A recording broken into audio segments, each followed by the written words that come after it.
I call the Honourable Ruth Dyson. Thank you very much, Mr Speaker. It's with some degree of disappointment that I say to the House that despite the best efforts of the Local Government and Environment Select Committee working to improve this legislation, that Labor will be opposing it. We agree that there is a problem. It's a very small problem. It's one that, in our view, had alternatives that would have been preferable to this. This is a sledgehammer to crack a walnut. It goes far too far, and more importantly, it restricts some of the activities that New Zealanders value as being at the core of our being, part of us being New Zealanders, our ability to stay the night on the roadside before setting off on a tramp, the way that hunters and trampers often behave with total respect to their environment is now threatened. This bill assumes that everybody who's a freedom camper is also a polluter. And, Mr Speaker, that just isn't fair. It's not correct. I want to commend, however, the process undertaken by the Local Government and Environment Select Committee. It was rigorous, and I want to pay tribute not just to the members on it, but also the officials. The officials worked really hard to pick up the points that were made by Select Committee members and by the submitters to understand how solutions could be reached. They weren't able to do that on every occasion, as is clear from the fact that Labor is opposing this bill, but they didn't have that inability because of lack of trying. They worked really, really hard, and I want to commend them with it. It was an interesting process.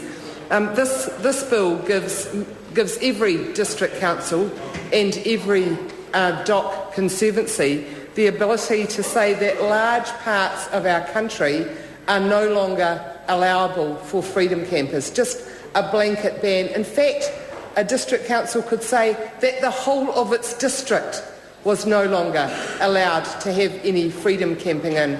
And that is, by anyone's stretch of the imagination, in my view, a step too far. They can do that. It's not likely they would, but they could.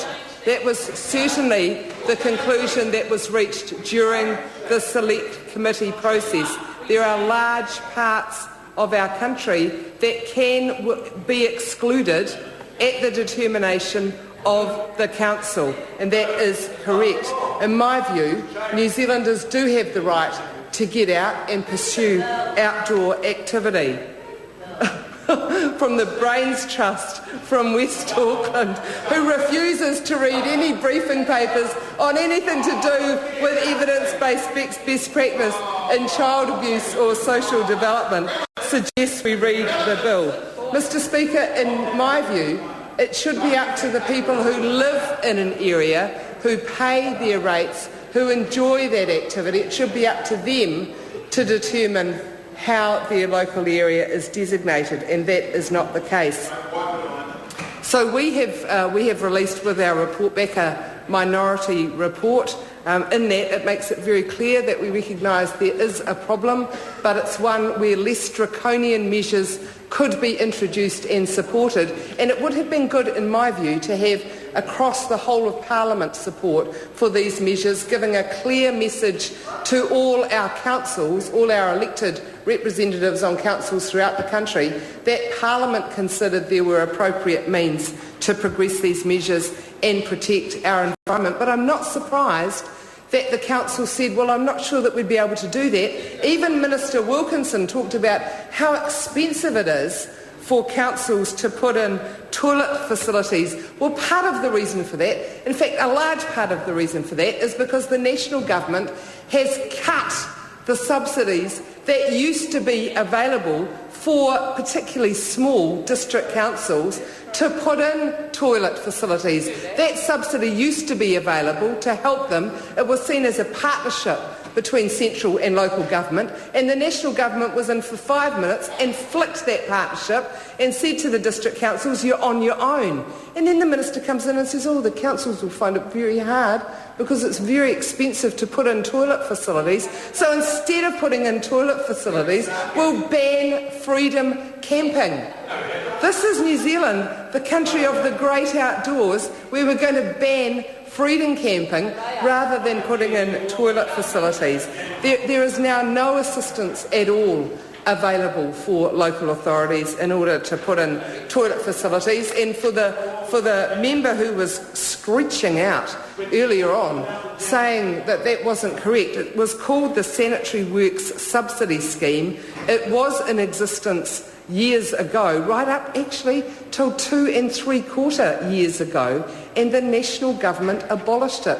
So they stopped the sort of practical help that would have enabled councils to better resource their facilities so that they were less likely to be polluted. I don't think that it's such a big ask to have specific areas, and you can introduce them and build on them over time, so that we do have better rubbish collection and we do have better toilet facilities. So, Mr Speaker, in a nutshell, my view is that Stephen Joyce may have been away from the Cabinet on the day that this bill was put through by the Honourable Nick Smith, because it clearly hasn't had the Crosby-Textor nanny state ruler run over it. It is the most draconian bit of legislation that I can remember having been introduced to this House. The Honourable Maurice Williamson is paling at the thought of being part of the introduction of nanny state legislation, but it is before you. Some of the emails that I had, and there were a large number on this, described it as particularly abhorrent, something that a national party should never consider. Another one said that they were alarmed that such a law was going to be passed, and that's one of Nick Smith's constituents, actually quite a few from his electorate. Somebody else said that they would be personally obliged if we could consider their approach, and an alternative would be to follow the approach that Labour has suggested in our minority report. And he says because he's a strong believer in leadership and example, not burdensome legislation. The Honourable Maurice Williamson will need smelling salts very shortly. Burdensome, abhorrent, nanny state legislation introduced by the national government. One other comment that I just want to share with the House is from a man he's a bike rider. He cycles all around the country. He'll be well known to my colleague Kevin Haigh, I'm sure. He said some of my colleagues called this a nanny state bill. He said that's not correct. He said it's a jackboot state bill. I think that's a step too far. And if that member's implying dishonesty, then he should withdraw and apologise, particularly given his reputation and position. Mr Speaker, there were a large number of emails on this in addition to the submissions, and the point made by every single one of them was that they agreed with the need to protect our environment, but they thought this bill was a step too far. And the other concern they had was that it was being put through in a dickens of a rush solely because of the Rugby World Cup timetable. Mr Speaker, if we seriously expect that we can solve these sorts of problems with no additional support for district councils, with jackboot measures, nanny state measures, all in the name of supporting the Rugby World Cup, I believe that this will detract from our reputation, our clean green image, our welcoming of people who want to enjoy our environment rather than enhancing it.